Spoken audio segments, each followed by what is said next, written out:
म्हणजे काय ते टाळता येत नाही.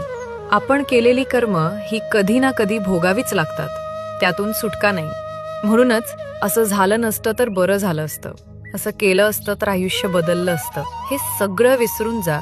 कारण जे झालं ते तसंच होणार होतं. ते आपल्या पूर्वीच्या कर्मफळाचाच परिणाम असतं. कंसाचा वध केल्यानंतर जेव्हा श्रीकृष्णाने वासुदेव देवकीची कारागृहातून सुटका केली, तेव्हा देवकी भावुक होऊन म्हणाली, कृष्णा, तू स्वतः परमेश्वर आहेस ना, तर मग तू कधीही कंसाचा वध करून आमची सुटका करू शकत होतास. मग 14 वर्ष आमचं दुःख का वाढवलंस?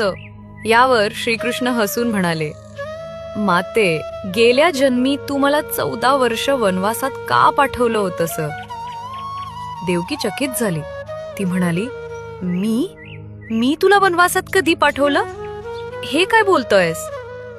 श्रीकृष्ण पुन्हा म्हणाले, माते, तुला आठवत नाही कारण ती घटना गत जन्मातील आहे.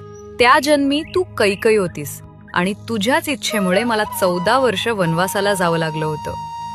हे ऐकून देवकी अधिकच थक्क झाली आणि म्हणाली, अरे, जर मी कैकई होते तर त्या जन्मी कौसल्या कोण होती? श्रीकृष्ण मंद स्मित करून म्हणाले, माते, त्या जन्मीची कौसल्या म्हणजेच या जन्मीची माता यशोदा, जिला त्या जन्मी 14 वर्ष पुत्रप्रेमाला मुकावं लागलं. तेच प्रेम या जन्मी तिला माझ्या बालरूपात लाभलं आणि तुला पुत्र असूनही त्याचं सुख उपभोगता आलं नाही.